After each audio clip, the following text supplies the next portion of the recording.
Αυτή τη στιγμή που βλέπεις αυτό το βίντεο, 28 εκατομμύρια παιδιά στον πλανήτη έχει χρειαστεί να μετακινηθούν.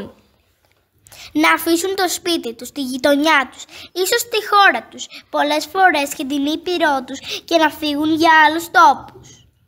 Άλλα παιδιά χρειάζεται να μετακινηθούν από έναν τόπο σε έναν άλλον για να γλιτώσουν από τον πόλεμο. Άλλα γιατί μια φυσική καταστροφή διέλυσε το σπίτι τους. Άλλα για να αναζητήσουν με την οικογένειά τους μια καλύτερη ζωή. Ένα παιδί στον τόπο του δεν έχει μόνο οικογένεια, φίλους, σπίτι, παιχνίδια. Έχει και δικαιώματα. Σπάνια τόσο μεγάλοι μαζί να συμφωνούν σε ένα πράγμα.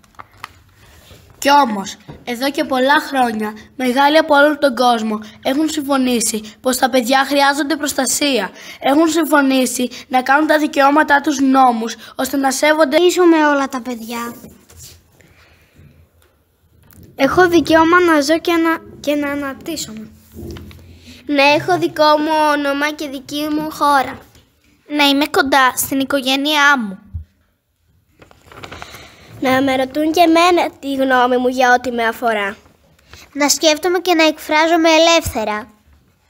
Να έχω φαγητό, ρούχα, σπίτι, σχολείο. Να με φροντίζουν όταν αρρωσταίνω. Να ξεκουράζομαι, να παίζω. Να με προστατεύουν από τη βία και κάθε μορφή απειλής ή κινδύνου. Αν χρειαστεί να μετακινηθεί ένα παιδί, πόσο από αυτά τα δικαιώματα πιστεύεις ότι πρέπει να πάρει μαζί του? Μπορεί άραγε να τα πάρει όλα? Ποιο θα είναι το πιο δύσκολο να έχει πάντα μαζί του στο ταξίδι? Όταν ταξιδεύει, όταν σταματά, αλλά και όταν φτάσει σε έναν τόπο. Ένα παιδί που μετακινείται έχει πολλούς κινδύνους και δυσκολίες να αντιμετωπίσει. Στον τόπο που θα φτάσει, θα είναι το ίδιο εύκολο με τα άλλα παιδιά να πάει σχολείο, να πηγαίνει στο γιατρό? Γιατί μπορεί άραγε να είναι περίπλοκο? Τι να σκέφτεται άραγε ένα παιδί που χρειάστηκε να μετακινηθεί, αλλά δεν μπορεί να το πει? Τι να ονειρεύεται άραγε όταν βλέπει ένα κακό όνειρο?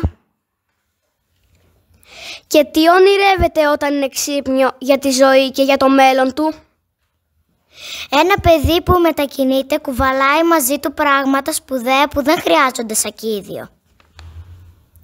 Κάποια που τα είχε και άλλα που τα κέρδισε στο ταξίδι, όπως εμπειρίες, ιστορίες, γλώσσες, μουσικές, εικόνες, κουράγιο, θάρρος, υπομονή, πείσμα. Είμαστε παιδιά και έχουμε δικαιώματα. Είτε μετακινούμαστε είτε μένουμε μόνοι μας στη χώρα μας. Είμαστε παιδιά και έχουμε δικαιώματα. Είμαστε παιδιά και έχουμε δικαιώματα.